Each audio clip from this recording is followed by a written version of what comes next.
पहला प्रश्न।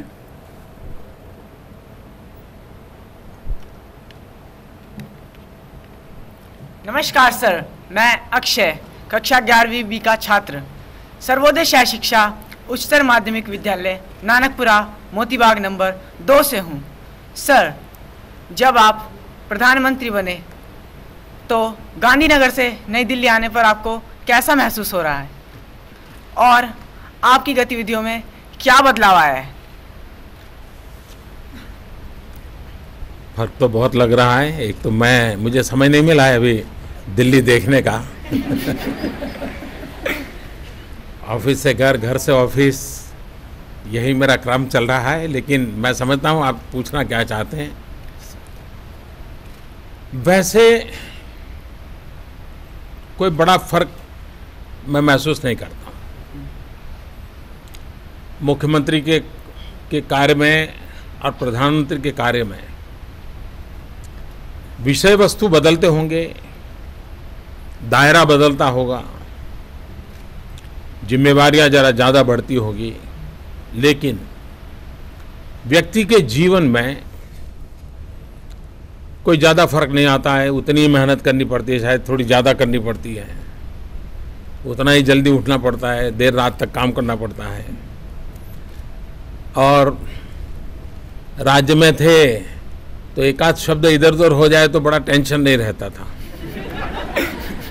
यहाँ रहता है कि कहीं देश का नुकसान न हो जाए, कोई ऐसी बात न हो जाए कि देश का नुकसान न हो जाए, तो थोड़ा ज़्यादा ही कॉन्शियस रहना पड़ता है।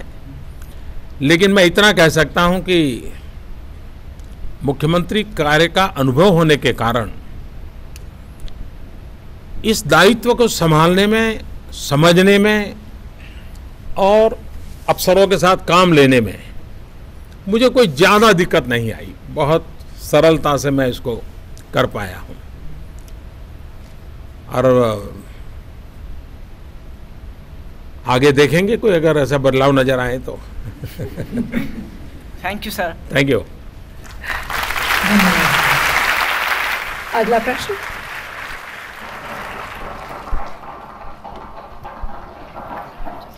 नमस्कार आदरणीय प्रधानमंत्री जी, मैं निदा राजकीय सर्वोदय कन्या विद्यालय नंबर 2 जामा मस्जिद में 11वीं कक्षा की छात्रा हूँ।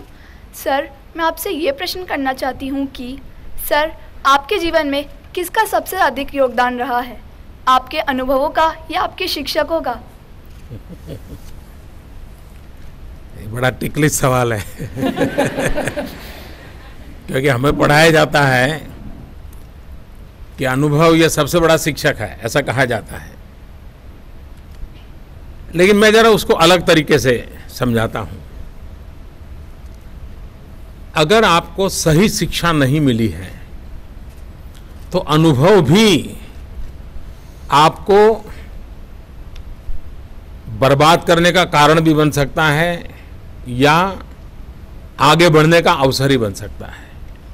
और इसलिए अनुभव उत्तम शिक्षक है इस स्वीकारने के बावजूद भी मैं मानता हूं कि आपकी शिक्षा संस्कार कैसे हुए हैं उस पर डिपेंड करेगा कि आपका अनुभव कैसे काम आता है। जैसे मान लीजिए कोई पिक पॉकेटर, आप बस में जा रहे हैं और जेब काट लिया, पैसे ले गया, अभी आपका अनुभव हुआ। अगर आपकी शिक्षा सही नहीं है, संस्कार सही नहीं, तो आपको विचार यह आएगा, अच्छा देखो बिना मेहनत वो तो रुपये कमा लिया, चलिए मैं भी उस रास्ते पर चल पड़ूं। अगर आपकी शिक्षा अच्छी है, संस्कार अच्छे हैं, सोच अच्छी है, तो विचार आएगा, अच्छा तो मैं अलर्ट नहीं रहा, मैंने सही ठिकाने पर पैसे रखे नहीं थे, मुझे जितना जागरूक रहना चाहिए नहीं रख रहा था, और उसके कारण मेरे पैसे चले गए। तो वो एक ही चीज से दो अनुभव लिए जा सकते हैं। लेकिन अनुभव लेने का आधार वो बनता है कि आपकी शिक्षा कैसी हुई है। और इसलिए मेरे जीवन में शिक्षा का भी, शिक्षकों का भी, संस्कार का भी उतना ही महत्व रहा है जितना मैं अनुभव में से अच्छी अच्छी चीजें पकड़ने लग गया। तो मेरे लिए दोनों का उपयोग हुआ है। Thank you. धन्यवाद। तीसरा प्रश्न।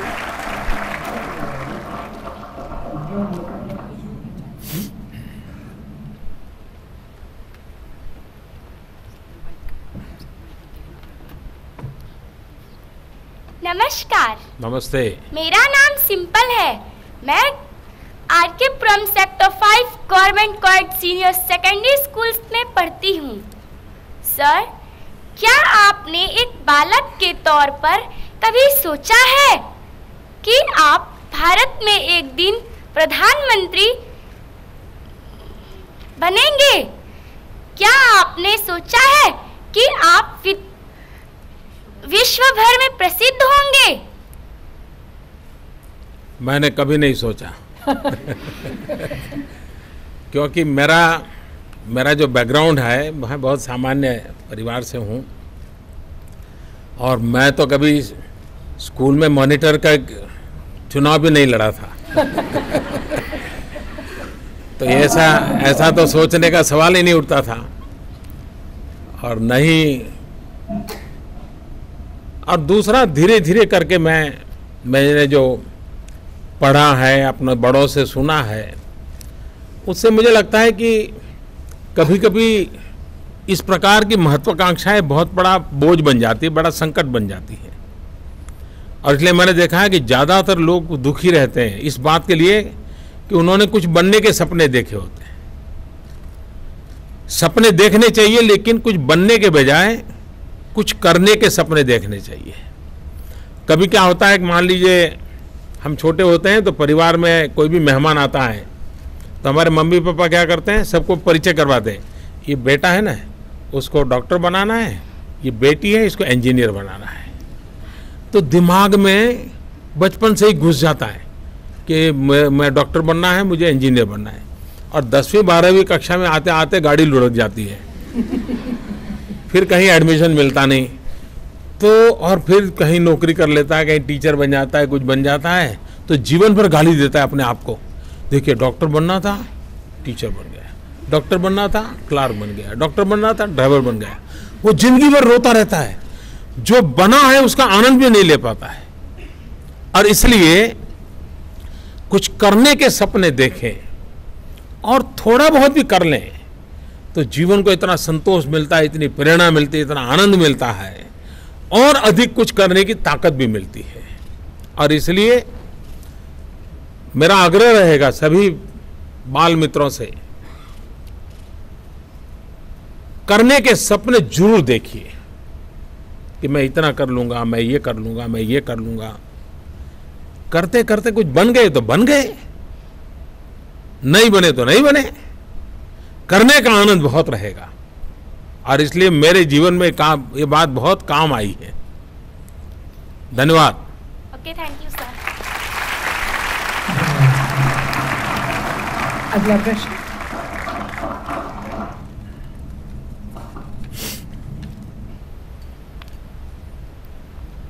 नमस्कार श्रद्धेय प्रधानमंत्री महोदय, मैं चिराग बंसल जवाहर नवोदय विद्यालय मुंगेशपुर दिल्ली की कक्षा 11वीं का छात्र हूँ। महोदय, आपको हमारे जैसे छात्रों से बातचीत से क्या लाभ मिलता है? लाभ मिलता होता तो मैं नहीं आता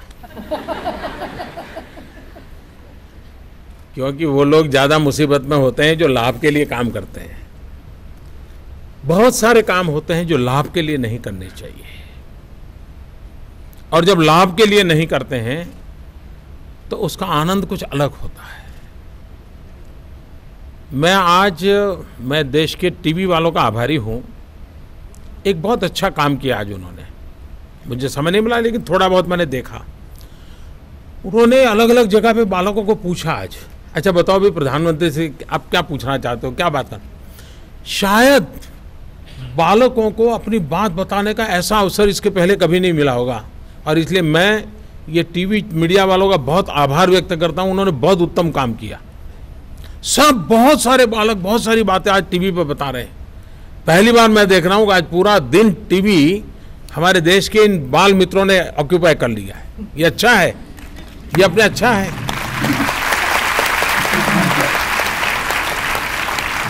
और मैं मानता हूँ यही मुझे सबसे बड़ा लाभ हुआ है, वरना देश हमारे चेहरे देख देख करके थक गया है जी। आप लोगों के चेहरे देखता है तो पूरा देश खिल उठता है, आपकी बातें सुनता है। मुझे भी इतने बालकों की बातें इतना आनंद आ रहा था, वाह हमारे देश के बच्चे कितना बढ़िया सोचते हैं। आप लोगों से मिलकर के मुझे वो अनुभूति होती है, मुझे वो मिलता है। बैटरी चार्ज होती है ना, वैसे मेरी भी बैटरी चार्ज हो जाती है। धन्यवाद सर।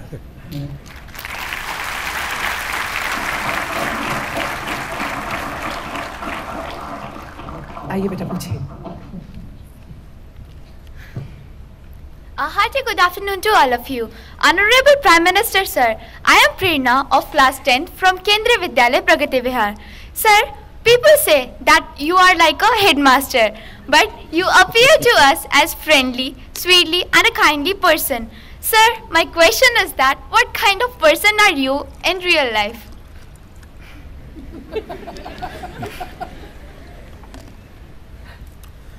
मैं एक छोटी घटना बताता हूँ। मैं छोटा था तो जैसे आप लोगों को, जैसे आज बालकों ने सर्वपल्ली राधाकृष्णन पर भाषण किया ना, तो मुझे भी बोलने का शौक़ था और बहुत छोटी आयु में मुझे कई लोग बोलने के लिए बुलाते थे। एक बार एक गांव में रोटरी क्लब का एक फंक्शन था, तो रोटरी वालों ने मुझे बुलाया। अब उनका प्रोटोकॉल होगा, छोटा नगर था, करीब 30,000 की बस्ती का नगर होगा। फिर उन्होंने मुझे लिखा कि आप अपना बायोडाटा भेजिए। अब हमारे पास तो कुछ था ही नहीं बायोडाटा वगैरह कुछ, हम क्या भेजें।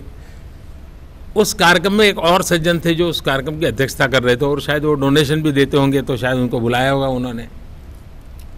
उनको भी कहा होगा कि आपको बायोडाटा भेजिए। हम जब कार्यक्रम में गए तो उनका बायोडाटा कोई 10 पेज का था, वो पूरा वहाँ पढ़ा गया बड़ा विस्तार से।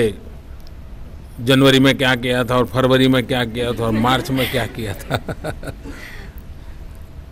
लेकिन उनका जब भाषण हुआ तो 3 मिनट का हुआ, वो भी शायद वो 2 पैराग्राफ लिख करके आए थे, पढ़े थे उन्होंने।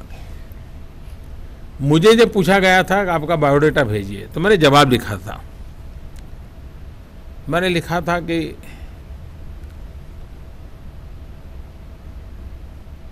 हर कोई इंसान, हमारे शास्त्र कहते हैं कि मैं कौन हूं इसका जवाब खोज रहा है।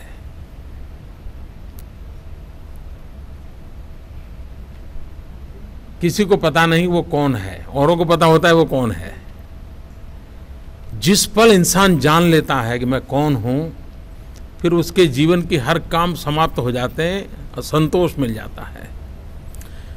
और मैंने उनको लिखा है कि अभी तक मैं खुद को पहचान नहीं पाया, जान नहीं पाया मैं कौन हूं, ऐसा मैंने जवाब लिखा था। तो मैंने कहा मैं मेरे विषय में आपको क्या लिखूं, ऐसा मैंने लिखा था। खैर उन्होंने मेरा वही बायोडाटा पढ़ लिया था। तो बेटे तुमने जो पूछ लिया है कि भाई आप क्या हो, अब मैं खुद तय नहीं कर सकता हूं मैं क्या हूं। लेकिन जो आपने कहा कि मैं हेडमास्टर की तरह काम करता हूं, मैं मालूम नहीं तुम्हारे हेडमास्टर यहाँ आए हैं क्या स्कूल के? Yes sir. तो तुम्हारा क्या होगा बताओ? वो कल तुम्हें पूछेंगे तुम्हारे हेडमास्टर कैसे हैं, मुझे बताइए। सर बहुत अच्छे, सर काइंड है, स्वीट है, सर समझते हैं बातों को, अंडरस्टैंडिंग। लेकिन तुम मुझे ऐसे हेडमास्टर के रूप में पूछ रही हो कि कुछ और? No sir. देखिए मैं टास्क मास्टर तो हूँ, मैं काम खुद भी बहुत करता हूँ और काम खूब लेता भी हूँ और समय पे काम हो इसका आग्रही भी हूँ।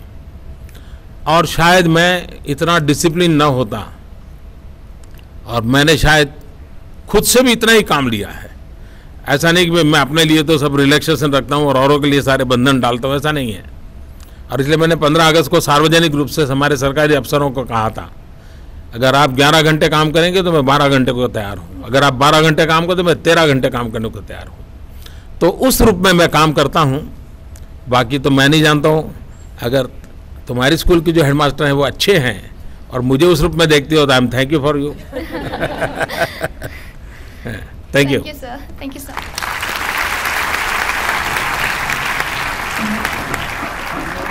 देश के अन्य क्षेत्रों में भी कुछ विद्यार्थी हैं जो इस अवसर में सम्मिलित होना चाहते हैं। आपकी अनुमति हो तो वीडियो कॉन्फ्रेंस के माध्यम से उन्हें जोड़ लें। तो आइए शुरू करते हैं उत्तर पूर्व में इम्फाल से। Good afternoon, Honorable Sir.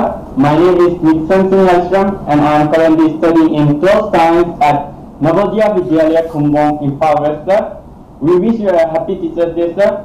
And Honorable Sir, I want to ask a question. Sir, how can I become a Prime Minister of India, sir?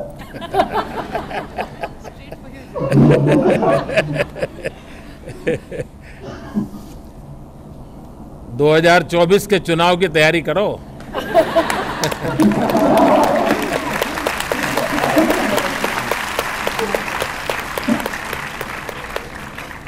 और इसका मतलब ये होगा कि तब तक मुझे कोई खतरा नहीं है।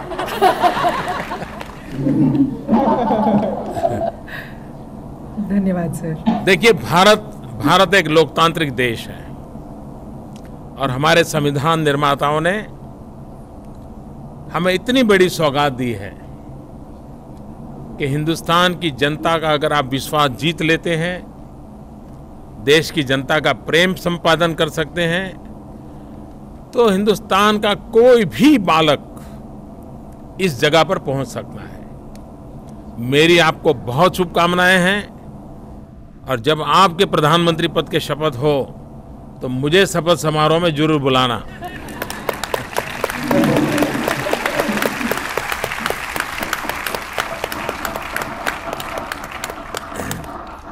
Thank you Nixon.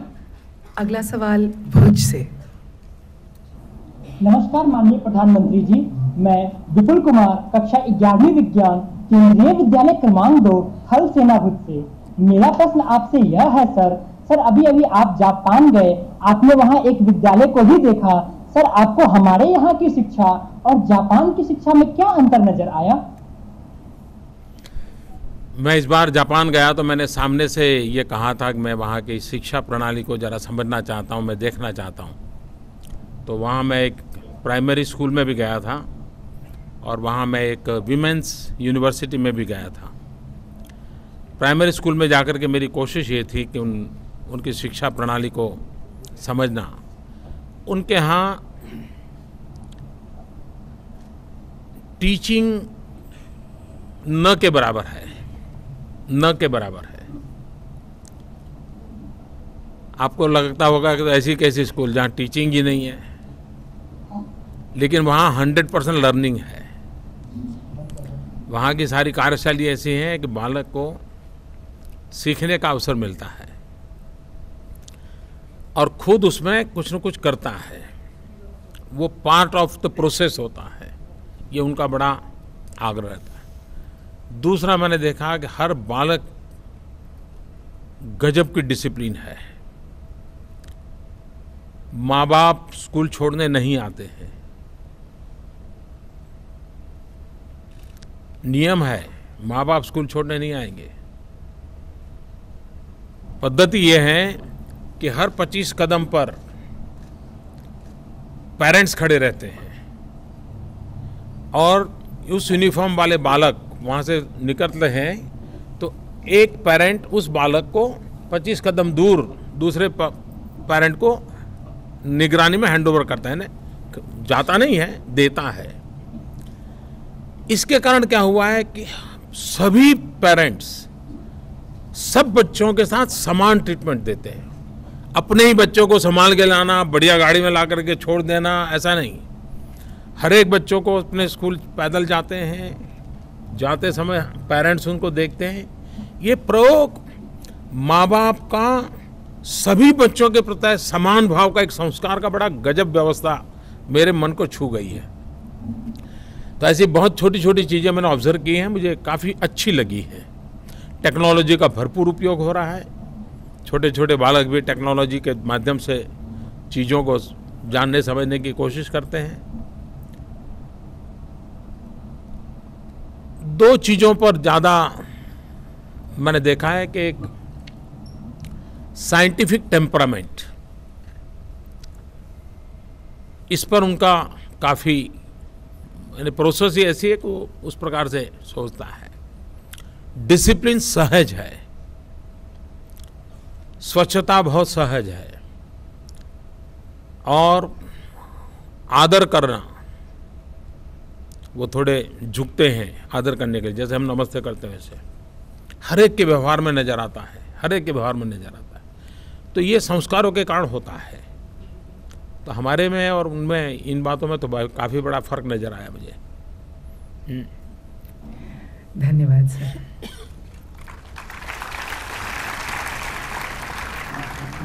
तिरुवनंतपुरम से अगला सवाल।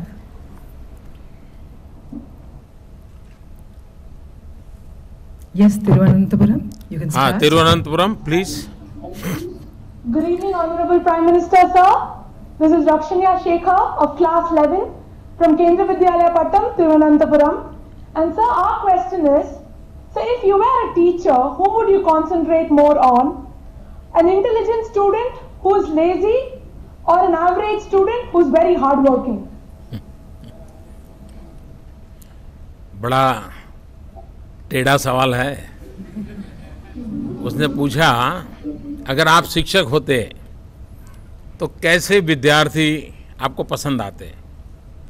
बहुत बुद्धिमान, आलसू, कैसे? सचमुच में अगर टीचर के रूप में मैं देखूं तो कोई डिस्क्रिमिनेशन नहीं होना चाहिए स्टूडेंट में। उसकी एबिलिटी के आधार पर कोई डिस्क्रिमिनेशन नहीं होना। सभी बालक, अगर 30 बालकों का क्लास है, 30 को अपना मानना चाहिए। और टीचर का काम यह है कि उसके अंदर हर एक व्यक्ति में कोई न कोई तो गुण होता ही होता है। ऐसा नहीं होता कि एक में सब गुणों का भंडार होता है, एक के अंदर सब अवगुणों का भंडार होता है। जो गुणवान दिखता है उसमें भी कुछ अवगुण होते हैं, और जो अवगुण वाला दिखता है उसके अंदर भी कुछ गुण होते हैं। टीचर का काम होता है उसकी अच्छाइयों को समझना, उसको तराशना, उसके जीवन को जो जी अच्छाइयाँ हैं उसके आगे ले जाने का अवसर देना। अगर टीचर ये कहे कि हाँ ये 4 यार ब्रिलियंट है, बस उन्हीं पे ध्यान दूँ, वो आगे निकल जाएंगे, मेरा नाम हो जाएगा, ये छोड़ो यार, ये तो बेकार है, उसके माँ बाप देख लेंगे। टीचर ऐसा नहीं कर सकता। जैसे माँ अपने घर में 3 बच्चे हो, कम अधिक ताकत वाले हो, लेकिन माँ के लिए तीनों बच्चे बराबर होते हैं, टीचर के लिए भी कोई आगे, कोई पीछे, कोई ऊपर, कोई नीचे नहीं होता। सबके सब अपने होते हैं। हर एक के गुणों को जानना चाहिए। और जब 30 स्टूडेंट के क्लास को टीचर पढ़ाता है तब 30 के बल्क को नहीं पढ़ाता है, उसको एड्रेस उस 30 को इंडिविजुअल करना होता है। बताते समय भी उसको ध्यान में रखता होना है कि एक वाक्य उस बालक के लिए बोलेगा जिसको समझने में देर लगती है, एक वाक्य उसके लिए भी बोलेगा जो तेज तर्रार समझ लेता है। अल्टीमेटली सबको समान रूप से परोसने की कोशिश करेगा। और इसलिए तिरुवनंतपुरम से जो सवाल पूछा गया, अगर मैं टीचर होता तो मैं कोई डिस्क्रिमिनेशन के पक्ष का नहीं होता। कोई प्यारा, कोई कम प्यारा, ऐसा नहीं हो सकता। सबके सब अपने होने चाहिए। Thank you sir. दक्षिण से चलते हैं एकदम उत्तर भारत की ओर, लेह में।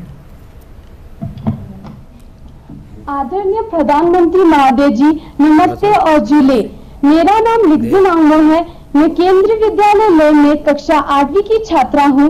महोदय जी, मेरा आपसे सवाल यह है कि आपके विद्यार्थी काल में आप और आपके दोस्तों ने स्कूल में जो शरारतें की थी, क्या सर आपको वह याद है?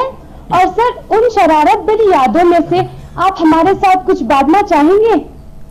मैं अभी ले आया था, मालूम है? Yes sir. हैं, आप लोग थे? हाँ जी। मैंने लेह में क्या बताया था, याद है?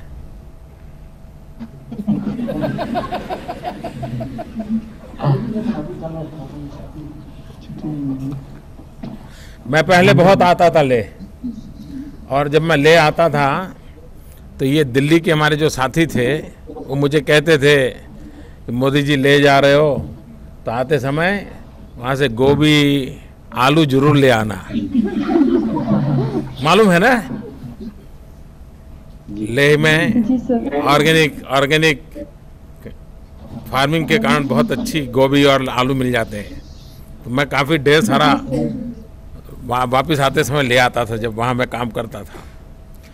बड़ा इंटरेस्टिंग सवाल पूछा है उन्होंने, पूछा कि मैं जब आपकी तरह बालक था तो मैं भी शरारत करता था क्या? कोई बालक हो सकता है क्या ऐसा जो शरारत न करता हो सकता है क्या? हो ही नहीं सकता। अगर बालक मन, और कभी कभी तो मुझे चिंता होती है कि बचपन बहुत तेजी से मर रहा है, ये बड़ी चिंता का विषय है। समय से पहले वो कुछ अलग ही सोचने लग जाता है। उसका बालक अवस्था जो है वो दीर्घकालीन रहनी चाहिए, वो शरारतें होनी चाहिए, वो मस्ती होनी चाहिए, ये जीवन विकास के लिए बहुत जरूरी होती है।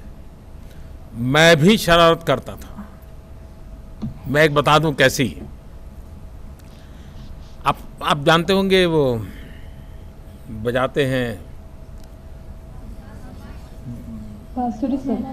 शहनाई।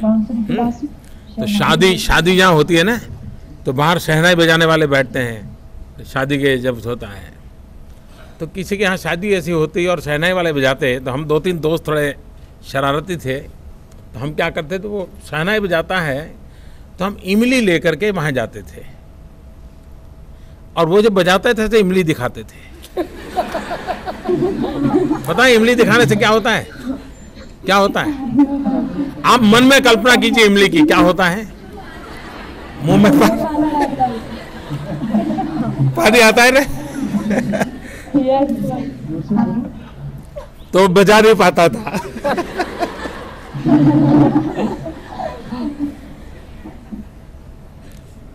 तो हमें वो मारने के लिए दौड़ता था। लेकिन आप ये नहीं करोगे ना? Do you follow what I said about शहनाई?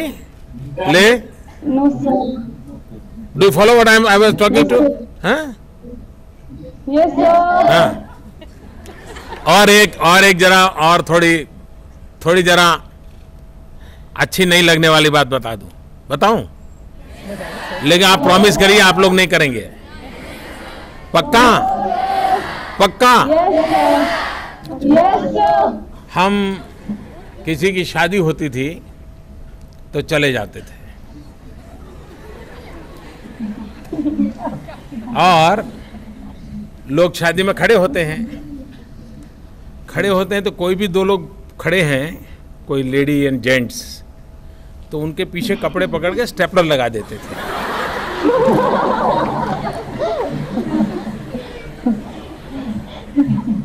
फिर भाग जाते थे। आप कल्पना कर सकते हो क्या होता होगा वहां।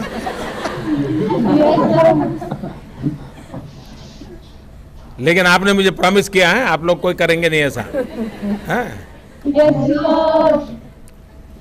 प्रॉमिस?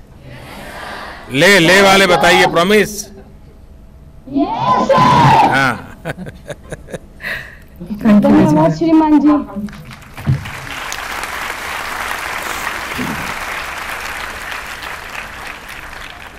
अगला प्रश्न करना चाहते हैं दंतेवाड़ा से। आदरणीय प्रधानमंत्री जी नमस्कार। मैं अंजलि नवोदय विद्यालय दंतेवाड़ा में कक्षा 11वीं की छात्रा हूँ। सर मैं ये जानना चाहती हूँ कि हमारे बस्तर इलाके में बस्तर जैसे जनजातीय इलाकों में खासकर लड़कियों के लिए उच्च शिक्षा संस्थानों की बहुत कमी है, तो आप इसके लिए क्या उपाय करना चाहेंगे? मैं बस्तर के इलाके में बहुत दौरा मैंने किया हुआ है, दंतेवाड़ा पर भी मैं आया हुआ हूँ और मैं छत्तीसगढ़ के आपके मुख्यमंत्री को इस बात के लिए बधाई देता हूँ कि उन्होंने बस्तर में शिक्षा के लिए बहुत नए इनिशिएटिव लिए हैं। इन दिनों तो कुछ मौलिक चीज़ें जो दंतेवाड़ा में ही हुई हैं, मैं मानता हूँ देश के शिक्षाविदों का ध्यान देश के शिक्षाविदों का ध्यान आने वाले दिनों में छत्तीसगढ़ में डॉक्टर रमन सिंह जी ने जो काम किया है उस पर जाएगा। ये बात सही है कि बालिकाओं की शिक्षा को बहुत प्राथमिकता देनी चाहिए। अगर देश को आगे बढ़ाना है, और महात्मा गांधी कहते थे कि एक बालक पढ़ता है तो एक व्यक्ति पढ़ता है, लेकिन एक बालिका अगर पढ़ती है तो 2 परिवार पढ़ते हैं, मायके वाले और ससुराल वाले, 2 परिवार पढ़ते हैं। और इसलिए, और इन दिनों हम देखते हैं हिंदुस्तान में कहीं पर भी आप देखिए, अभी गेम्स हो गई, उस गेम्स में आपने देखा होगा करीब करीब 50% मेडल जीतने वाली बालिकाएं थी। एजुकेशन में देखिए फर्स्ट 10 टॉपर्स देखिए हर स्टेट में, 6-7 तो लड़कियां ही होती हैं, लड़के बहुत पीछे रह गए हैं। देश के विकास में इतनी बड़ी ताकत 50%, इसकी अगर शिक्षा दीक्षा होती है तो बहुत लाभ होने वाला है। और इसलिए मेरा भी बड़ा आग्रह रहता है कि गर्ल चाइल्ड एजुकेशन पे बल दिया जाए। और आज जो हम ये जो गर्ल चाइल्ड के लिए टॉयलेट बनाने के पीछे मैं लगा हूं, क्यों? मेरे ध्यान में ऐसा आया था कि बालिका स्कूल जाती है, 3री-4थी कक्षा में आते ही स्कूल छोड़ देती है। पता चला क्यों छोड़ देती है, तो ध्यान में आता था कि बेटियों के लिए अलग टॉयलेट न होने के कारण उसको वहां कंफर्ट नहीं रहता था और उसके कारण पढ़ना छोड़ देती थी। इतनी छोटी सी चीज अगर किसी ने पहले ध्यान दिया होता तो शायद स्थिति और होती। और इन्हीं कारणों से मैं इन दिनों आग्रहपूर्वक लगा हूं, मैं हिंदुस्तान में हमारी सभी स्कूलों में बालकों के लिए, बालिकाओं के लिए टॉयलेट बने। बच्चियां स्कूल तो दाखिल हो रही, हर माँ बाप को लगता है कि बेटी को स्कूल दाखिल करें, लेकिन कभी 3री कक्षा तक, कभी 5वीं कक्षा तक, ज़्यादा से ज़्यादा 7वीं कक्षा तक, और ज़्यादातर बच्चियां स्कूल छोड़ देती हैं। हमें ये बच्चियां स्कूल छोड़े नहीं, उनको आगे की शिक्षा कैसे मिले, इस पर मेरा ध्यान है और मैंने इस दिशा में काफ़ी कुछ सोचा है, अभी मैं कर भी रहा हूँ और उसके नतीजे नज़र आएंगे।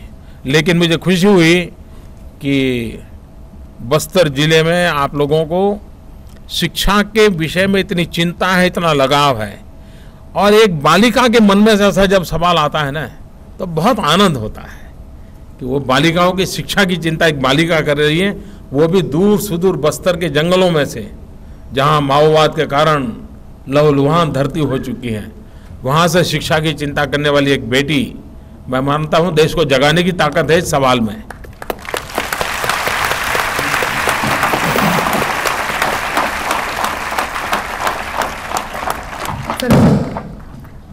दो क्षेत्रों में अभी और बच्चे हैं, लेकिन यहाँ पर भी कुछ बच्चे हैं।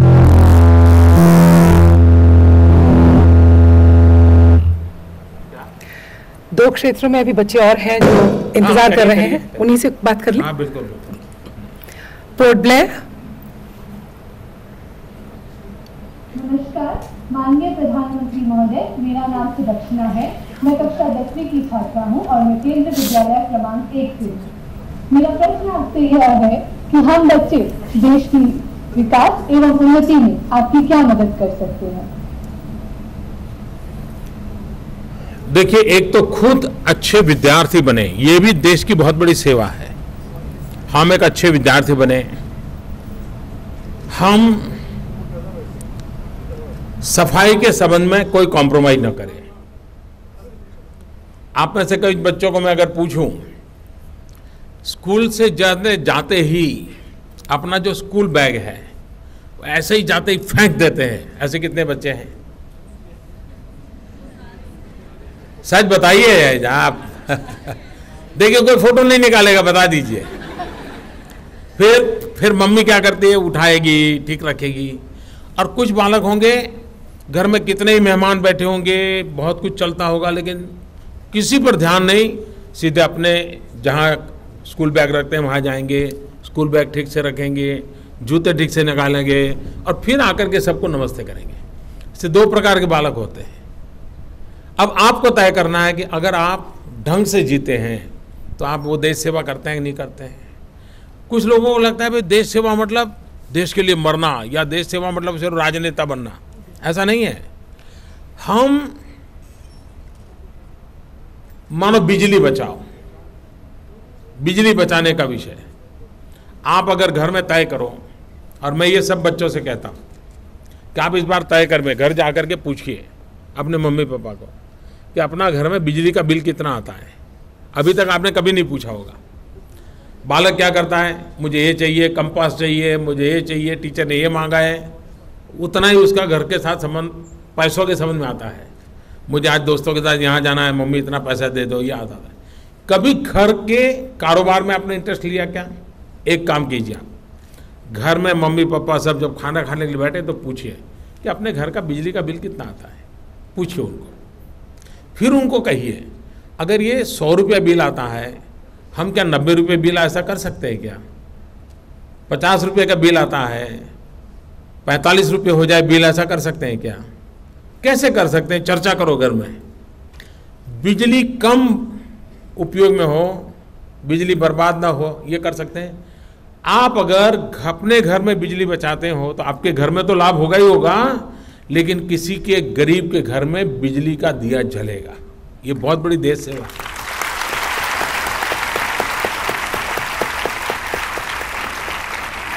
और एक पौधा लगा करके जो हम पर्यावरण की रक्षा करते हैं, वैसी अपना परिवार बिजली बचा करके उतनी ही पर्यावरण की रक्षा कर सकता है। और इसलिए देश सेवा करने के लिए, समाज सेवा करने के लिए कोई बहुत बड़ी बड़ी चीजें करनी नहीं होती हैं।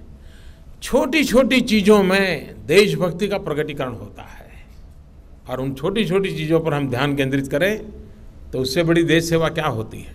वही बहुत बड़ी देश सेवा है।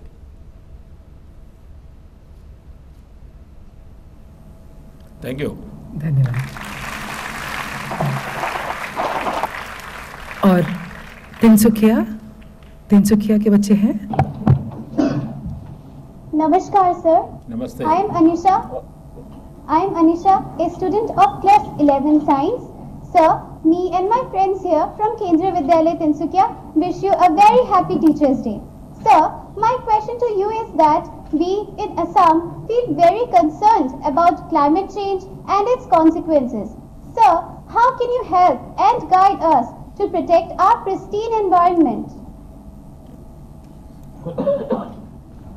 देखिए, आज छोटे छोटे बालक भी क्लाइमेट चेंज और एनवायरनमेंट चेंज की चर्चा कर रहे हैं। अब मेरे मन में एक सवाल है कि सचमुच में क्या चेंज हुआ है। हम अपने आप से पूछें। आपने देखा होगा कि हमारे गांव में जो बड़ी आयु के लोग होते हैं ना, 70, 80, 85, 90 साल के लोग, तो सर्दियों में अगर आप देखेंगे तो अक्सर कहते हैं कि पिछली बार से इस बार सर्दी ज़्यादा है। ऐसा कहते हैं ना। एक्चुअली सर्दी ज़्यादा नहीं है, उनकी उम्र बढ़ने के कारण उनकी सहने की शक्ति कम हो गई है, इसलिए उनको सर्दी ज़्यादा महसूस होती है। तो परिवार के जो बुजुर्ग लोग हैं वो कहते हैं भाई जो पिछली बार इतनी सर्दी नहीं थी, इस बार सर्दी ज़्यादा हो गई।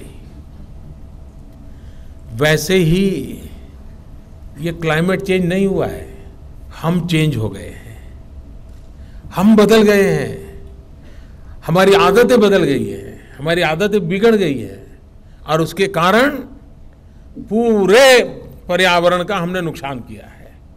अगर हम बदल जाएं तो वो तो बदलने के लिए तैयार ही है। ईश्वर ने ऐसी व्यवस्था रखी है कि संतुलन तुरंत हो जाता है, लेकिन अगर उसकी पहली शर्त है मनुष्य प्रकृति से संघर्ष न करे, मनुष्य प्रकृति से प्रेम करे, पानी हो, वायु हो, पौधे हो, हर एक के साथ, और इसलिए हमारे यहाँ शास्त्रों में तो पौधे को परमात्मा कहा गया, नदी को माता कहा गया, लेकिन जब से हम ये भूल गए तो गंगा भी मैली हो गई। प्रकृति के प्रति, और हमारा देश कैसा है, देखिए हम पूरे ब्रह्मांड को अपना परिवार मानते हैं, पूरे ब्रह्मांड को, और ये हमें बचपन से सिखाया जाता है। बहुत से परिवार ऐसे होंगे जहां बच्चों को सिखाते हैं कि सुबह जब बिस्तर से नीचे उतरोगे, पैर जमीन पे रखोगे तो पृथ्वी माता से माफी मांगो कि हे पृथ्वी माँ, मैं पैर रखता हूँ, आपको दर्द होता होगा। वहीं से संस्कार शुरू होते कि नहीं होते? हम बालक होते हैं तो हमारी मम्मी हमें क्या कहती है, देखो ये चांदा है ना, ये चांदा तेरा मामा है। कोई रिश्तेदारी है क्या? लेकिन वो सिखाते चांदा तेरा मामा है। ये सूरज है, बोले तेरा दादा है। कहते कि नहीं कहते?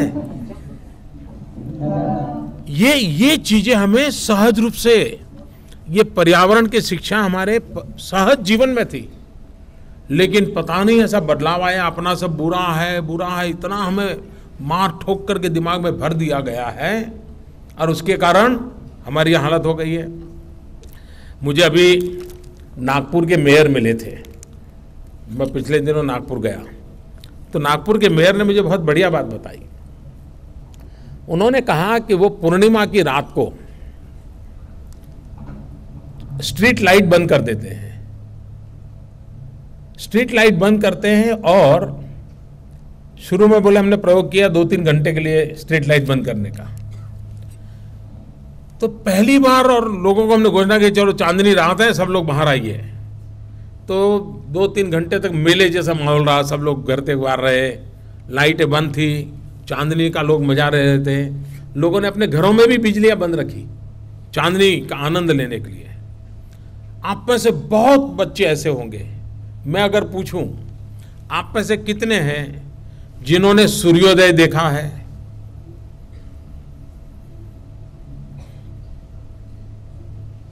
सचमुच में सूर्योदय देखा है, ऐसा नहीं कि भाई हाँ उजाला था और स्कूल जा रहे थे तो उजाला देखा। कितने हैं जिन्होंने सूर्यास्त देखा है? कितने हैं जिन्होंने चांदनी रात को भरपूर चांद देखा है? देखिए आदतें हमारी चली गई है, हम प्रकृति को के साथ जीना भूल चुके हैं, और इसलिए प्रकृति के साथ जीना सीखना पड़ेगा। और वो मुझे बता रहे थे मेयर कि नागपुर में हमारी बिजली का खर्चा कम हुआ है, 2 या 3 बार शायद हो चुका था तब तक, और लोगों को मजा आने लगा कि भाई पूर्णिमा की रात को जब पूर्ण चांद होता है तो 2-3 घंटे लोग चांदनी रात में बाहर निकलते हैं। तो मैंने वो एक सुझाव दिया, मैंने कहा ऐसा एक काम करो, चांदनी रात को हर मोहल्ले में एक स्पर्धा करो। एक तो अंधेरा होना चाहिए, चांदनी की रोशनी होनी चाहिए, और मैंने कहा सब लोग स्पर्धा करो सुई में धागा परोना, चांदनी के प्रकाश में सबको मजा आएगा, अबाल वृद्ध सब खेलेंगे, जिसका धागा जाएगा पता चलेगा उसकी आई साइट कैसी है, चांदनी की रात का मजा लेगा। आप लोग करेंगे? पक्का करेंगे? करने के बाद मुझे चिट्ठी लिखेंगे? मैं विश्वास करूं, सारे देश के बच्चों से विश्वास करूं। आप मुझे बताइए चांदनी रात को भी अगर 2-3 घंटे बिजली बंद रखी, स्ट्रीट लाइट बंद रखी, पर्यावरण की सेवा होगी कि नहीं होगी? चांदनी का मजा आएगा कि नहीं आएगा? पर्यावरण से प्यार बढ़ेगा कि नहीं बढ़ेगा? प्रकृति से प्रेम होगा कि नहीं होगा? यही तो करना चाहिए। तो सहज रूप से किया जा सकता है, कोई बहुत बड़ी बड़ी चीजें न करते हुए भी हम इन चीजों को कर सकते हैं। धन्यवाद जनाब। कुछ बच्चे अभी यहाँ बाकी हैं जिनके प्रश्न बाकी हैं। हाँ, अब आए हैं तो पूरा ही करेंगे। उत्सुक है बच्चे। Namaskar, Honorable Prime Minister Sir. I am Priya Chaturvedi from Rajkiya Pratibha Vikas Vidyalay, Dwarka, New Delhi. Sir, is politics a difficult profession in your opinion? How do you handle stress and work pressure so well? पहले तो politics को profession नहीं मानना चाहिए। Eco हो रहा है, जरा कोई माइक को ठीक करें। पॉलिटिक्स को प्रोफेशन नहीं मानना चाहिए, इसे एक सेवा के रूप में स्वीकार करना चाहिए। और सेवा का भाव तब जगता है जब अपनापन होता है। अपनापन नहीं होता तो सेवा का भाग नहीं जगता है। एक बहुत पुरानी घटना है। एक 5 साल की बालिका अपने 3 साल के भाई को उठा करके,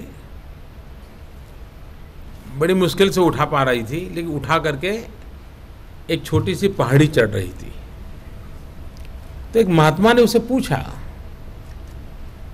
बेटी तुझे थकान नहीं लगती? उसने क्या जवाब दिया? उसने कहा ये तो मेरा भाई है। महात्मा ने फिर से पूछा, नहीं नहीं मैं तुम्हें पूछ नहीं रहा हूं कि कौन है, मैं ये पूछ रहा हूं कि तुम्हें थकान नहीं लग रही क्या? तो उसने कहा नहीं मेरा भाई है। तो महात्मा ने फिर से कहा, अरे मैं तुम्हें ये नहीं पूछ रहा हूं कौन है, मैं पूछ रहा हूं तुम्हें थकान नहीं लगती? तीसरी बार उसने कहा अरे मेरा भाई है। तो महात्मा ने कहा अरे भाई मैं सवाल पूछता हूं। उसने कहा मैं आपका सवाल समझती हूं, मेरा भाई है इसलिए मुझे थकान नहीं लगती है। 5 साल की बच्ची। जब मुझे लगता है कि 125 करोड़ देशवासी मेरा परिवार है, ये मेरा परिवार है, उनका सुख है मेरा सुख है, उनका दुख है मेरा दुख है, तो फिर थकान नहीं लगती। फिर काम करने की इच्छा जगती है, और ज्यादा करूं, और कुछ करूं, और नया करूं, यही भाव मन में जगता है। और इसलिए पॉलिटिक्स को प्रोफेशन के रूप में नहीं, पॉलिटिक्स को एक सेवा धर्म के रूप में, और वो सेवा धर्म भी अपनेपन के कारण, पद के कारण नहीं। पद तो आते हैं जाते हैं, लोकतंत्र में एक व्यवस्था है। अपनापन ये चिरंजीव होता है, और इसलिए फिर न कोई स्ट्रेस होता है, न कोई थकान होती है। और दूसरा, शरीर की जो बायोलॉजी काम करती है, तो आप जैसे बच्चों से गप्पे मारते हैं तो ठीक हो जाता है। Thank you sir. बेटा, अगला सवाल बच्चा।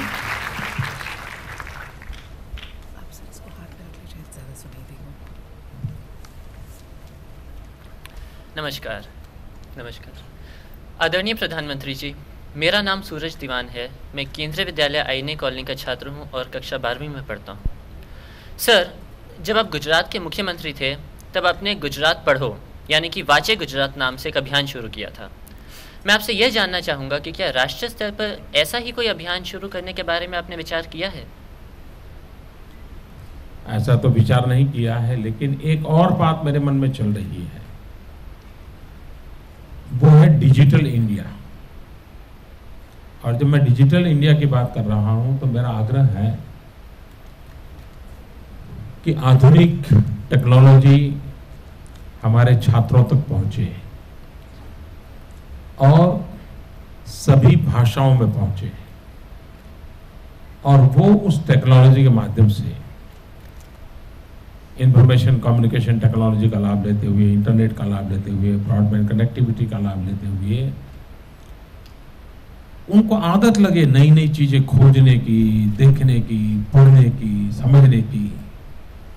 अगर ये उसका आदत बन जाती है तो मैं समझता हूँ कि शायद ये मेरा जो डिजिटल इंडिया का जो मेरा सपना है, काम सारे मैं हाथ में ऐसे ले रहा हूँ जो बड़े कठिन है, लेकिन अगर कठिन काम नहीं हाथ में लेंगे तो फिर कौन लेगा? अगर मैं नहीं लूंगा तो कौन लेगा?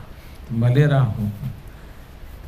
दूसरा, ये जो मेरा आज का कार्यक्रम है उससे मैं एक प्रकार से मैपिंग कर रहा हूं इनडायरेक्टली कि सचमुच में हमारे देश में इतने सालों से चर्चा चल रही है, 21वीं सदी की सुन रहे हैं, कंप्यूटर सुन रहे, क्या कुछ नहीं सुन रहे। मैं देखना चाहता हूं कि सचमुच में हिंदुस्तान की कितनी स्कूलें हैं जहां कम से कम मेरा ईमेल पहुंचता है। कितनी स्कूलें हैं जहां पर इंटरनेट टेक्नोलॉजी से मैं बालकों तक पहुंच पाता हूं। तो मेरा ये एक प्रकार का टेस्टिंग कार्यक्रम है। ये कार्यक्रम जैसे आपका तो ही है, लेकिन मेरी सरकार के लिए भी मेरा एक भीतर से कार्यक्रम चल रहा है। और इसलिए जब आपने कहा पढ़ो भारत या भारत पढ़ें, लेकिन मैं ये चाहूंगा कार्यक्रम मेरा हो या ना हो, मैं सभी विद्यार्थी मित्रों को, मेरा शुरू में भी मैंने कहा था, कुछ भी पढ़ो लेकिन पढ़ने की तो आदत होनी चाहिए। कुछ भी पढ़ो। मैंने ऐसे लोग देखे हैं कि कहीं बाजार में पकौड़े खरीदा हो और पकौड़े खाने के लिए, पकौड़े का टेस्ट है, पकौड़े के लिए पैसे खर्च किए, लेकिन जिस कागज के टुकड़े में पकौड़ा बांध करके दिया है ना, उसको पढ़ने लग जाते हैं, क्योंकि उनके संस्कार है, पढ़ना ही उसकी आदत है। पकौड़े के टेस्ट के बजाय वो पस्ती में अखबार का टुकड़ा आया है, उसको भी पढ़ने का उसका मन कर जाता है। ऐसे लोग देखे होंगे आपने। और जरूरी नहीं एक ही प्रकार का पढ़ो, आपको जो ठीक लगे। कॉमिक बुक्स रख दे, कॉमिक बुक पढ़िए आप, कोई बंधन नहीं है, ये पढ़ो वो पढ़ो, कोई जरूर नहीं। पढ़ने की आदत होगी तो कहीं न कभी आपको सही दिशा की चीजें पढ़ने की आदत भी लग जाएगी। लेकिन अगर पढ़ने की आदत नहीं होगी, फिर आपके सामने कितनी ही बढ़िया से बढ़िया किताबें रही होगी, कभी हाथ लगाने का मन नहीं करेगा। और मैं सच बताता हूं, एक विशाल सागर है, ज्ञान का इतना विशाल सागर है। और किताब जब पढ़ते हैं तो इतनी नई चीजें हाथ लगती है। किसी ने अभी जो पूछा था ना कि सीएम और पीएम बनने में क्या फर्क है, आप में कोई नजर आता है? ये तो मुझे नजर नहीं आता, लेकिन एक मुझे जरूर नजर आता है। मैं जब सीएम नहीं था तब मुझे पढ़ने का मौका मिलता था, मैं काफी पढ़ता था, मुझे मजा आता था। लेकिन बाद में मेरा वो छूट गया और मुझे, मैं उसको एक प्रकार का मेरा अपना व्यक्तिगत नुकसान भी देखता हूं। अब थैले पढ़ता हूं। लेकिन मैं आग्रह करूंगा कि पढ़ने का प्रयास कीजिए। लेकिन आप में से किसी को इंटरेस्ट हो तो गुजरात में जो मैं जब था, वांचे गुजरात जो अभियान किया था, ये सचमुच में उसको समझने जैसा है। और उस समय स्थिति ये बनी थी कि लाइब्रेरियों में एक भी किताब मौजूद नहीं थी पूरे राज्य में। वरना कई लाइब्रेरियां ऐसी होगी कि जहां पर शायद उस कपबोर्ड को 10-10 साल तक सफाई नहीं हुई होगी। लेकिन उस अभियान के कारण, और मैं देख रहा था कि लोग इन्फ्लुएंस के लिए चिट्ठी लेने जाते थे कि फलानी उस लाइब्रेरी में बोलो मुझे किताब दें, मुझे वो किताब चाहिए। क्योंकि निश्चित समय कालखंड में कितनी ज्यादा किताबें पढ़ते हैं, कितनी स्पीड से पढ़ते हैं, इसकी भी एक स्पर्धा थी। और बाद में उसका वाइवा था, उन बालकों से क्वेश्चन आता क्या किताब पढ़ी, कैसे पढ़ी। ये अभियान इतना ताकतवर था और पूरा समाज जुड़ा था। कोई सरकार का कार्यक्रम नहीं रहा था, सरकार तो एक इनिशिएट किया था, पूरा समाज जुड़ा था। मैं खुद भी उस वांचे गुजरात अभियान में मैं खुद भी लाइब्रेरी चला गया था। मैं भी वहां जाकर के पढ़ने के लिए बैठा था और हर एक के लिए कार्यक्रम बनाया था। एक माहौल बन गया था पढ़ने का। और मैं चाहता हूं कि पढ़ने का एक सामूहिक माहौल बनना चाहिए, स्कूल में भी कभी बनाना चाहिए। अपने स्कूल में ये सप्ताह चलो भाई लाइब्रेरी की किताब ले जाओ, पूरा सप्ताह यही चलना है, नई नई किताबें पढ़ो, ज़्यादा पढ़ो। 7 दिन के बाद जब पूरा हो जाएगा तो पूछेंगे 10 किताब कितने पढ़ी, 15 कितने पढ़ी, उसका वाइवा क्या था। तो ये अपने आप हर स्कूल अपना कार्यक्रम बना सकती है। लेकिन ये मैं आप में से किसी को इंटरेस्ट हो तो गुजरात से शायद आपको जानकारी मिल सकती है कि वो कार्यक्रम कैसा हुआ था, कितना बड़ा व्यापार, लाखों की तादाद में लोग इसमें लगे थे और करोड़ों करोड़ों आवर्स पढ़ाई हुई थी। तो अपने आप में एक बहुत बड़ा वो अभियान था। लेकिन मैंने भारत देशव्यापी इस कार्यक्रम के लिए तो सोचा नहीं है, लेकिन इस डिजिटल इंडिया के माध्यम से और शिक्षा क्षेत्र में टेक्नोलॉजी अधिक आए, हमारे बालक नई नई चीज़ें खोजने लगे, दुनिया को समझने लगे, ये मैं जरूर चाहता हूँ। Thank you. धन्यवाद सर। अगला प्रश्न।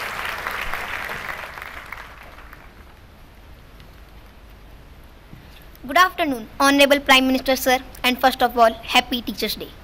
I am Deepak Yadav, student of class 11th stream science from Rajkiya Pratibha Vikas Vidyalay, Vasant Kund. Sir, in your speeches, you appealed to people to save electricity. In this regard, what is your expectations from us? How can we help in this? मैंने बताया, ऐसे और भी बहुत कुछ कर सकते हैं आप, लेकिन अनुभव ये है कि मान लीजिए हम पंखा चालू किया और अपने कोई दोस्त आ गए और हम बाहर खड़े हो गए, भूल गए पंखा बंद करना। अब ये हम ठीक कर सकते कि नहीं कर सकते? हम स्कूल से निकल रहे हैं, कोई स्टूडेंट तय करे मैं आखिर ही निकलूंगा और मैं देखूंगा कि मेरे क्लासरूम में कोई भी लाइट, कोई पंखा, कुछ भी चालू है तो बंद करूंगा, मैं ये करूंगा। कभी कभार हम सुखी परिवार में खिड़की खोल करके खुली हवा में सोने की आदत ही चली गई। क्यों? तो एसी की आदत हो गई। क्या कभी कोशिश की है क्या? बहुत छोटी छोटी बातें हैं, लेकिन अगर हम थोड़ा प्रयास करें तो ये भी, क्योंकि देखिए आज एनर्जी का संकट पूरा विश्व का है। कोयला, गैस, पेट्रोलियम, इस सब की सीमा है, तो बिजली उत्पादन कहां से होगी? तो कभी ना कभी तो बिजली बचाने की दिशा में हमें जाना ही पड़ेगा। और बिजली बचेगी तो जिनके तक बिजली पहुंची नहीं उनको पहुंचाने में वो कम से कम खर्चे से करने वाला काम है। तो बिजली का उत्पादन बहुत महंगा है, लेकिन बिजली बचाना बहुत सस्ता है। उसी प्रकार से इन दिनों सारे बल्ब टेक्नोलॉजी एनर्जी सेविंग वाली आई है। पहले आपके घर की ट्यूबलाइट में जितनी एनर्जी कंजम्पशन होता था, अब नए प्रकार की ट्यूब्स आई हैं, आपका एनर्जी सेविंग होता है, पैसे भी बच जाते हैं। और इसलिए ऐसे अपने परिवार में ये बात करनी चाहिए। और सिर्फ बिजली क्यों, पानी भी। हम ब्रश करते हैं और नलके से पानी चला जा रहा है, नल बंद करके भी तो ब्रश किया जा सकता है, फिर जरूरत पड़े। लेकिन हम पानी, क्यों हमें ध्यान ही नहीं होता है कि मैं इन चीज़ों को कर रहा हूँ, इससे नुकसान हो रहा है, क्योंकि हम उन चीज़ों को भूल गए हैं।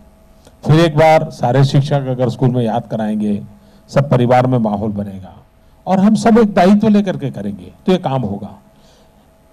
ये ऐसा नहीं भाई कोई प्रधानमंत्री है तो वो कर लेंगे तो हो जाएगा, और प्रधानमंत्री अपने घर में कितनी बिजली बचाएगा। लेकिन अगर देश सब मिलकर के थोड़ा थोड़ा हम करते हैं तो बूंद बूंद से सागर बन जाता है, वैसे ही बन जाएगा। Thank you. अगला प्रश्न।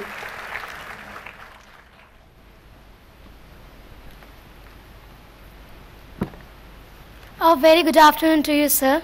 My name is Arunima and I am from Gargi Sarvodaya Kanya Vidyalaya, Green Park. Sir, we are very happy with your support for girls' education. Sir, can you tell us what further steps you will take in this matter?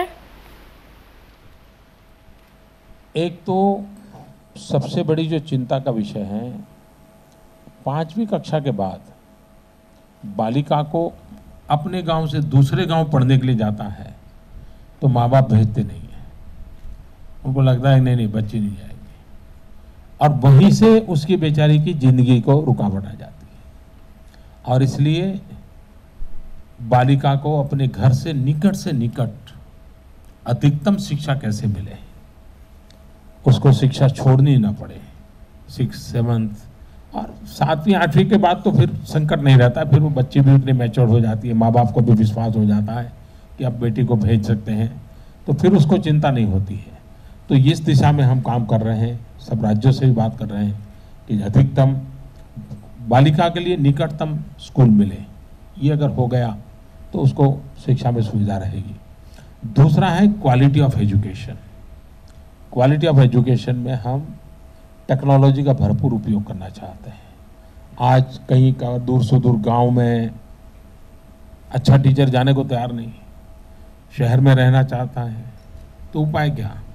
तो long distance education technology उसको पढ़ाया जा सकता है। जैसे मैं अभी बातें कर रहा हूँ, हिंदुस्तान के हर कोने में, कहीं लेह से, कहीं तिरुपति से, कहीं पोर्ट ब्लेयर से, सब दूर बच्चों से मैं बात कर रहा हूँ। इसी प्रकार से भविष्य में अच्छे टीचर के द्वारा पढ़ाया भी जा सकता है। कि एक टीचर सेंटर स्टेज पर से एक साथ लाखों क्लासरूम को अच्छी चीज पढ़ा सकता है। इसी कारण, और बच्चों में ग्रास्पिंग बहुत होता है, वो तुरंत इसको पकड़ लेते हैं। ये अगर हम कर पाए तो बच्चियों को अच्छी शिक्षा देने में भी हमें सफलता मिलेगी। Thank you sir. एक आखिरी सवाल के लिए हमारे पास वक्त है, आइए।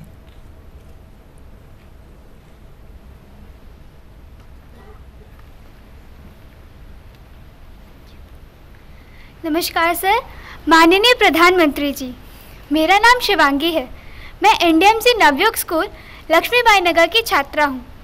सर, हमारे देश में रोजगार की समस्या बनी हुई है। सर, क्या आप स्कूल्स में रोजगार परक शिक्षा यानी स्किल डेवलपमेंट को बढ़ावा देने का सोच रहे हैं?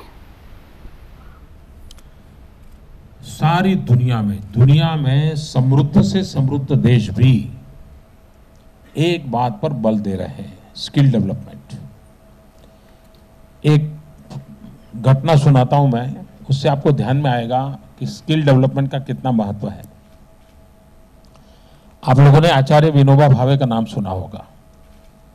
महात्मा गांधी के चिंतन पर उन्होंने देश की बहुत सेवा की। उनके एक साथी थे दादा धर्माधिकारी, वो भी बड़े चिंतक थे। और दादा धर्माधिकारी की छोटी घटनाओं की किताबें हैं, पढ़ने जैसी किताबें हैं। तो दादा धर्माधिकारी ने एक प्रसंग लिखा है, बड़ा इंटरेस्टिंग प्रसंग है।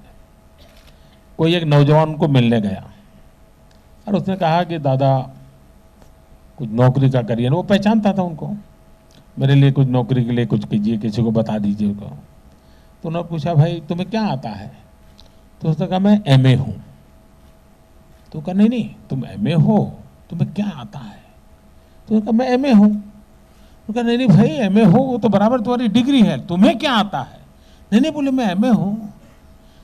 तो उन्होंने कहा, भाई तुम एमए हो, तुम पढ़े लिखे हो सब, तुम्हें आता क्या है? तुम्हें नौकरी कहाँ दिलवानी, तुम्हें जानू तो। उन्होंने कहा, नहीं मैं एमए पास हूं ना। उन्होंने कहा, भाई लेकिन तुम ये तो बताओ तुम्हें आता क्या है?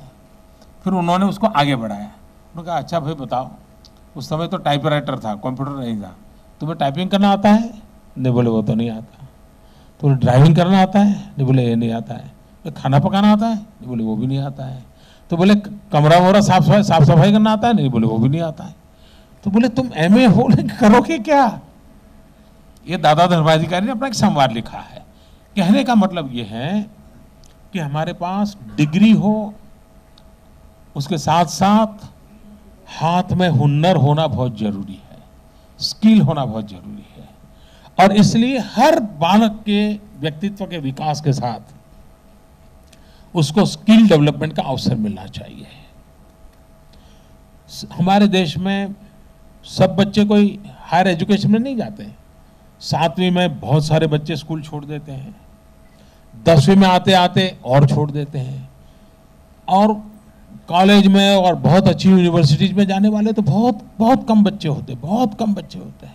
एक गांव में से मुश्किल से 1 या 2 बच्चे जाते हैं। तो बाकियों का क्या? उनके लिए आवश्यक है स्किल डेवलपमेंट। अच्छा, दूसरी तरफ क्या है? एक तरफ नौजवान है बेचारा, रोजगार नहीं, और दूसरी तरफ आपके घर में नलके में गड़बड़ है और आपको प्लम्बर चाहिए तो प्लम्बर मिलता नहीं, आपको अच्छा ड्राइवर चाहिए, ड्राइवर मिलता नहीं। क्यों? तो लोग नहीं है क्या? लोग हैं, लेकिन जैसे तैयार करना चाहिए से तैयार नहीं किए गए हैं। अगर हम अच्छे ड्राइवर तैयार करें तो लोगों को अच्छे ड्राइवर मिलेंगे, हम अच्छे कुक तैयार करें लोगों को अच्छे कुक मिलेंगे, हम अच्छा गुलदस्ता बनाने वाले तैयार करेंगे तो गुलदस्ता बनाने वालों की संख्या बढ़ेगी। स्किल डेवलपमेंट ये विकास के लिए, किसी भी नौजवान को रोजगार के लिए और किसी भी देश के लिए ये बहुत ही आवश्यक है। दूसरा, स्किल डेवलपमेंट नॉट नेसेसरी कि इसी लेवल का हो, रिक्वायरमेंट के अनुसार हो सकता है।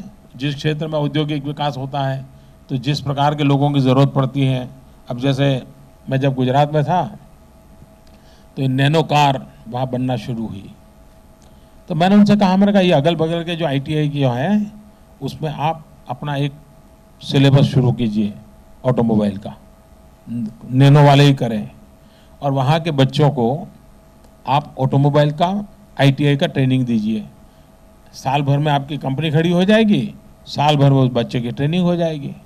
तो उन्होंने सारे कोई 15-20 किलोमीटर के रेंज में जितने ITIs थे वो ले लिए और वहाँ के बच्चों को ऑटोमोबाइल पढ़ाना शुरू किया। इधर कंपनी बन गई, उधर वो बच्चे तैयार हो गए, तुरंत उनको नौकरी मिल गई। तो जहाँ जिस प्रकार का काम है उसको मैपिंग करना चाहिए, मैपिंग करके उस प्रकार, कहीं केमिकल इंडस्ट्रीज है तो उसके अगल बगल के गाँवों के बच्चों को वो ट्रेनिंग देनी चाहिए, तुरंत उनको काम मिल जाए। कहीं सिरेमिक का इंडस्ट्रीज है तो वहाँ के अगल बगल के बच्चों को वो काम देना चाहिए, तो नज़दीक में ही काम मिल जाएगा। और अगर ये हम करते हैं तो हमारे देश में आर्थिक विकास में बहुत बड़ा एकदम जंप लगेगा। हमारे देश में रोजगारी ये सबसे प्राथमिक बात है और रोजगारी के लिए डिग्री के साथ स्किल का भी उतना ही महात्मा है।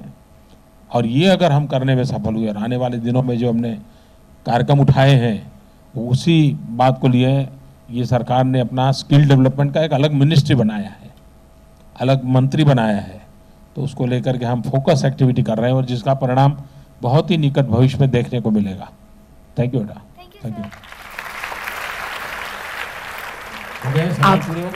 आपको इस अच्छा, तो सारे देश भर के मेरे बाल मित्रों, मुझे अच्छा लगा, काफी विविध प्रकार के सवालों का मुझे सामना करना पड़ा, जवाब देने पड़े, लेकिन कुछ सवाल ऐसे थे जो मुझे लगता है कि कहीं मुझे डर लगता है आपके भीतर का बालक मुरझा तो नहीं गया है।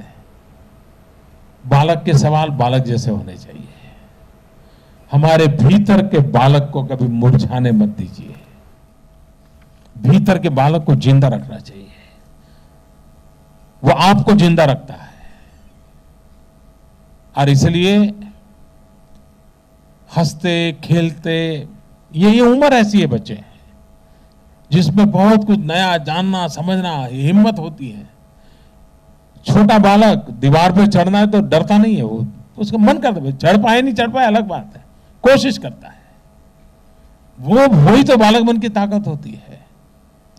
वो जितना आप जी पाएंगे जिंदगी जीने की, वो एक बहुत बड़ी औसत आपके जीवन के साथ जुड़ जाएगी। और इसलिए हम उसको लिए प्रयास करें। आज डॉक्टर सर्वपल्ली राधाकृष्णन जी को हम श्रद्धांजलि देते हैं, नमन करते हैं और हमारे सभी शिक्षकों के प्रति हम आदर व्यक्त करते हैं। और आदर ऐसा नहीं, हमेशा मैं पहले स्कूलों में जाता था, लेक्चर वेक्चर देने के लिए बहुत जाता था, मेरे पास और कोई काम दाम था नहीं, तो यही करता रहता था। तो मैं स्कूल में कभी पूछता था, मैं कहता था भाई साल में आप अब तक कितने बालकों को पढ़ाया होगा? तो कोई टीचर बताता था कि मैं 10 साल से नौकरी कर रहा हूँ, मेरे हाथ के नीचे से 500 स्टूडेंट पढ़ करके गए हैं, कोई कहता है 700 स्टूडेंट पढ़ के गए हैं। मैं पूछता था, इन 500 स्टूडेंट आपके पढ़ के गए, 700 पढ़ के गए, उनकी शादी हो गई क्या? तो बोले हाँ काफियों की हो गई। तो इतने से आपको शादी में कितना बुलाया होगा? मैं हैरान था, मुश्किल से 1 या 2 स्टूडेंट थे जिसने अपने टीचर को अपनी शादी में बुलाया था। मतलब कितना कट ऑफ है। टीचर और तुम्हारे जीवन से कभी हटना नहीं चाहिए, कभी हटना नहीं चाहिए। टीचर ने भी सोचना चाहिए कि अपने विद्यार्थी के जीवन से वो कभी हटना नहीं चाहिए। उसके जीवन का कोई भी शुभ अवसर हो, उसको जैसे अपने रिश्तेदारों को बुलाने की इच्छा हो, वैसे ही उसको सबसे पहले अपने टीचर को बुलाने की इच्छा होनी चाहिए। ये नाता बनना चाहिए। यहाँ कई टीचर आज मुझे सुन रहे होंगे, उनके मन में सवाल उठेगा, हाँ यार इतने विद्यार्थी पढ़ करके लिए वो पूछता ही नहीं है, वो कौन सा रिश्ता था, क्या कमी थी? उस कमी को भरना, ये अपनापन। और जब उसके जीवन में कोई विकास हो तो उसका मन करे। अमेरिका पढ़ने चला गया होगा, अमेरिका में बहुत बड़ी अच्छी नौकरी करता होगा, वो भी कभी चिट्ठी लिखे कि सर मैं आपका स्टूडेंट हूँ, अब मैंने अमेरिका में ये पोजीशन पाई है, मैं आपको बता करके आनंद होता है, इसलिए मैं आपको चिट्ठी लिख रहा हूँ। कितने टीचर को चिट्ठी आती होगी? शायद किसी को अपना स्टूडेंट प्रगति करे, जब उसके टीचर को बताने का उसका मन करे, ऐसी छवि, ऐसे फुटस्टेप्स वो बालक के जीवन में रहे। ये अगर टीचर करता है, टीचर और बालक का नाता इस प्रकार का बनता है, तो मैं नहीं मानता हूं कि व्यवस्थाएं कभी रुकावट बनेगी, इंफ्रास्ट्रक्चर कभी रुकावट बनेगा। जिंदगी बदलने के लिए ये अपने आप में बहुत काफी होगा। एक माली पढ़ा लिखा नहीं होता है, जिस बगीचे में काम करता है वहां जो खाद डाला जाता है उसकी दुर्गंध होती है, लेकिन उसके अंदर सामर्थ्य होता है कि भगवान को भी पसंद आए ऐसे फूलों का वो सर्जन कर देता है। एक अनपढ़ माली भी ये कर सकता है। तो हमारे पास तो कितने फूल परमात्मा ने दिए हैं, उन फूलों को हम कैसे संवारें, उन फूलों को भारत माँ के गले में कैसे अर्पित करें, ये अगर सपना हम टीचरों का रहेगा, मैं मानता हूँ हम देश और दुनिया को ये देश बहुत कुछ दे सकता है। डॉक्टर राधाकृष्णन जी के जीवन से हम यही प्रेरणा लें और हम भी कुछ करें। मुझे आप सबसे मिलने का अवसर मिला, देश भर के बालकों से बातचीत करने का अवसर मिला। मेरे लिए ये सबसे संतोष का काम है। मैं जब गुजरात में मुख्यमंत्री था तो बच्चों को स्कूल ले जाने का कार्यक्रम करता था। फर्स्ट डे जब स्कूल ओपनिंग होती थी तो मैं खुद गांव में जाता था जहां एजुकेशन ना हो, और वहां तो उस समय 45 डिग्री टेम्परेचर रहता है जून महीने में। 45 डिग्री टेम्परेचर में मैं गांव जाता था, बच्चों को घर घर जाकर के स्कूल ले जाता था। और मैंने एक बार कहा था भाषण में, मैंने कहा कि मुख्यमंत्री के नाते शपथ समारोह का मुझे जो आनंद आता था उससे ज्यादा आनंद उस गांव के गरीब की बेटी को स्कूल में दाखिल करते समय मुझे आता है। ये मेरा मिजाज है, इस मिजाज को लेकर के हमें आगे बढ़ना है। बहुत बहुत शुभकामनाएं, बहुत बहुत शुभकामनाएं। धन्यवाद।